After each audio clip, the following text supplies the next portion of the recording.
اسلام آباد کے علاقے ترکہ کلاں میں امام بارگاہ میں ہونے والے خودکش دھماکے کی تحقیقات میں اہم پیش رفت ہوئی ہے۔ جائے وقوع سے مبینہ خودکش بمبار کا سر مل گیا۔ سیکیورٹی اداروں نے حملہ آور کی شناخت بھی کر لی ہے۔ مزید تفصیلات کے لیے یہ رپورٹ دیکھیے۔ اسلام آباد کی امام بارگاہ میں خودکش دھماکہ، جائے وقوع سے مبینہ خودکش بمبار کا سر مل گیا۔ حملہ آور کا پشاور سے تعلق 5 ماہ افغانستان رہ کر آیا۔ ذرائع کے مطابق سیکیورٹی اداروں نے خودکش حملہ آور کی نادرہ سے شناخت کرا لی ہے، جس نے افغانستان سے دہشت گردی کی تربیت حاصل کی۔ میڈیا سے گفتگو میں وزیر مملکت برائے داخلہ طلال چودھری کا کہنا تھا کہ حملے میں بھارتی اسپانسرڈ دہشت گرد ملوث تھا۔ ملزم افغانستان کا شہری نہیں، لیکن وہ متعدد بار افغانستان کا دورہ کر چکا ہے۔ دہشت گردی کا جو واقعہ ہے یہ بھی دوسرے پاکستان میں ہونے والے دہشت گردی کے جو واقعات ہیں انہی سے مشابہت رکھتا ہے۔ ہمارے پاس شواہد ہیں کہ 3 گنا انویسٹمنٹ انڈیا نے بڑھائی ہے۔ یہاں پر یہ دھماکے کرنے والے اللہ کی راہ میں نہیں کر رہے، ڈالرز پہ کر رہے ہیں۔ جس دہشت گرد نے خودکش دھماکہ کیا اس کے بارے میں معلومات مل چکی ہیں۔ وہ افغان شہری تو نہیں، لیکن اس کا ٹریول کتنی دفعہ افغانستان ہوا ہے وہ معلومات اس کے جسم کے باقی حصے جو ہیں اس کے فورینزک کے بعد ہمارے پاس آ چکی ہیں۔ دھماکے کی تحقیقات کے لیے ابتدائی طور پر پولیس کی 3 ٹیمیں تشکیل دی گئی ہیں۔ تحقیقاتی ٹیموں نے جائے وقوع سے تمام شواہد اکٹھے کر لیے ہیں۔ اسلام آباد میں امام بارگاہ خودکش دھماکے میں شہید 32 افراد کی میتیں ورثاء کے حوالے کر دی گئی ہیں۔ پیمز اور پولی کلینک میں زخمیوں کا علاج جاری ہے اور متعدد کی حالت تشویشناک بتائی جا رہی ہے۔ فوزیہ علی اس وقت ہمارے ساتھ موجود ہیں۔ فوزیہ، بتائیے گا جو زخمیوں کا علاج جاری ہے ان کی حالت اس وقت کیسے بتائی جا رہی ہے؟ بالکل، یہ افسوسناک واقعہ جو ہے گزشتہ روز پیش آیا اور تمام بڑے ہسپتالوں میں ایمرجنسی جو ہے وہ نافذ کر دی گئی، الرٹ کر دیا گیا۔ پیمز ہسپتال میں میں اس وقت موجود ہوں۔ سب سے زیادہ زخمی جو ہے وہ پیمز ہسپتال میں لائے گئے۔ کل جو ہے وہ 121 زخمی جو ہے وہ پیمز ہسپتال میں لائے گئے، جو ہمیں بتایا گیا ہے حکام کے مطابق، اور جو 28 ڈیڈ باڈیز تھیں شہداء کی وہ بھی پیمز ہسپتال میں لائی گئیں۔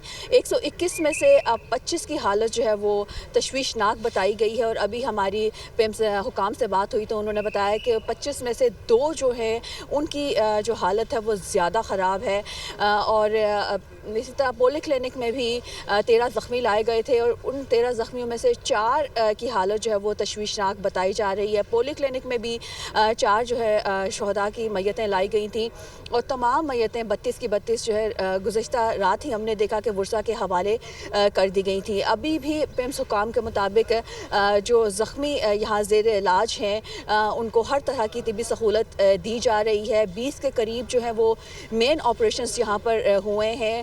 4 سے 6 میجر سرجریز جو ہیں وہ ابھی ہو رہی ہیں، اور یہی بتایا جا رہا ہے کہ پیمز ہسپتال میں کسی بھی چیز کی کمی نہیں ہے، چاہے وہ ادویات ہوں، چاہے وہ ٹیکنیکل سپورٹ ہو، چاہے خون ہو۔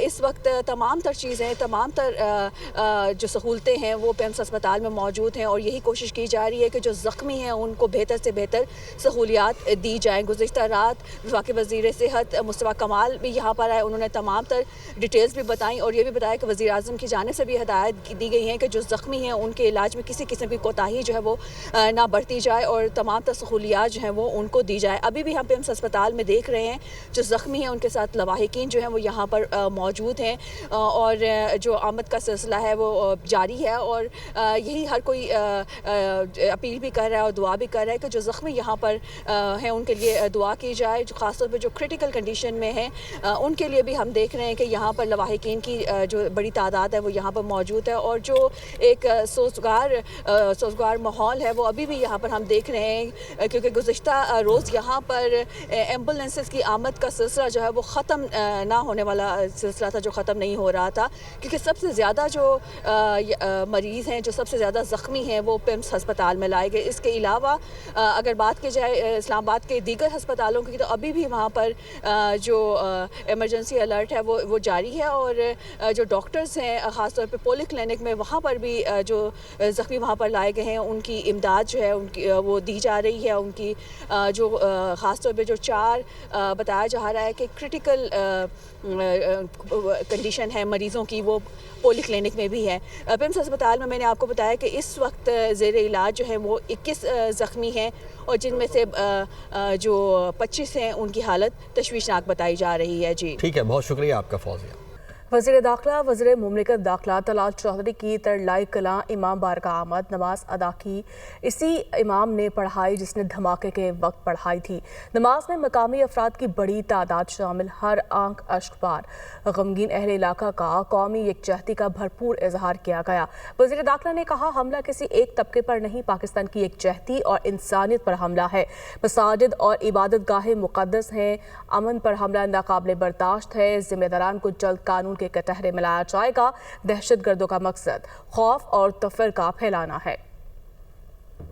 اسلام آباد کے علاقے ترلائی کی امام بارگاہ میں خودکش دھماکے میں شہید ہونے والوں کی تعداد 32 ہو چکی ہے. پیمز میں 28 جبکہ پولی کلینک ہاسپٹل میں 4 ڈیڈ باڈیز لائی گئی ہیں. وفاقی وزیر صحت مصطفیٰ کمال نے تصدیق کی ہے. اسلام آباد میں گفتگو کرتے ہوئے انہوں نے کہا ہے کہ وفاقی وزیر صحت کی جانب سے یہ کہا گیا کہ تمام جاں بحق افراد کی لاشیں وراسا کے حوالے کر دی گئی ہیں. 149 زخمیوں کو پیمز جبکہ 13 زخمیوں کو پولی کلینک منتقل کیا گیا. پیمز میں 25 جبکہ پولی کلینک میں 4 زخمیوں کی حالت تشویشناک ہے. تمام وسائل بروئے کار لائے جا رہے ہیں اور کسی قسم کی کوتاہی نہیں ہوگی. زخمی مکمل علاج کے بعد صحت یاب ہو کر گھروں کو جائیں گے. ان کی جانب سے یہ بھی کہا گیا ہے. آل ٹوگیدر 149 یہاں پر کیسز آئے اور 149 میں سے 28 لوگ جو ہے وہ اپنی زندگی کی بازی ہار چکے تھے اور دے ور براٹ ڈیڈ. یہاں 28 ڈیڈ باڈیز تھیں جنہیں ورثہ کے حوالے کر دیا گیا. وہاں پہ 4 ڈیڈ باڈیز تھیں جن کو ورثہ کے حوالے کر دیا گیا. ہمارے پاس یہاں پر اس وقت 121 جو ہیں وہ زخمی ہیں اور ان 121 زخمیوں میں اراؤنڈ 25 جو ہیں وہ کرٹیکل ہیں. جو لوگ یہاں پر آ گئے ہیں وہ صحت یاب ہو کر انشاءاللہ تعالی یہاں سے جائیں گے. یہ جو 25 کرٹیکل ہیں اللہ تعالیٰ بس ان کو زندگی دے. جو بھی humanly resources medical available resources ہیں وہ سب جو ہے وہ بروئے کار لائی جا رہی ہیں. کسی بھی چیز میں کوئی ہچکچاہٹ، کوئی خدا نہ خواستہ اس کے اوپر کوئی رکاوٹ نہیں ہے، کوئی کمی نہیں ہے اور کسی بھی طرح سے کوئی اس میں کوتاہی الحمدللہ اب تک جو ہے وہ نہیں ہے. ایسے میں وفاقی وزیر طارق فضل چودھری کہتے ہیں اب تک کی اطلاعات کے مطابق خودکش بمبار اکیلا ہی تھا، افغانی نہیں تھا، لیکن افغانستان کی سرپرستی حاصل تھی. پروگرام ٹو نائٹ وتھ سمر عباس میں گفتگو کرتے ان کا مزید کہنا تھا کہ پاکستان نے پہلے بھی افغانستان میں کارروائیاں کی. اس دہشت گردانہ حملے میں بھی افغانستان کی سہولت کاری تھی. امید ہے جب وزیراعظم 8 فروری سے اپوزیشن لیڈر سے ان کے چیمبر میں جا کر ملاقات کریں گے تو مفاہمت کا راستہ کھلے گا. اب تک کی رپورٹس کے مطابق حملہ آور ایک تھا. یہ افغانی نہیں تھا لیکن افغانستان اس کا متواتر جو ہے وہ آنا اور جانا تھا اور یقیناً پھر اس کے لنک جو ہیں وہ اس دہشت گردی کے ملتے ہیں. دیکھیں اس سے پہلے بھی افغانستان میں جو دہشت گردوں کے ٹھکانے تھے انہیں بالکل نشانہ بنایا گیا اور یہ جو واقعہ ہوا ہے یہ براہ راست افغانستان سے نہیں ہوا لیکن افغانستان کا جو نیکسس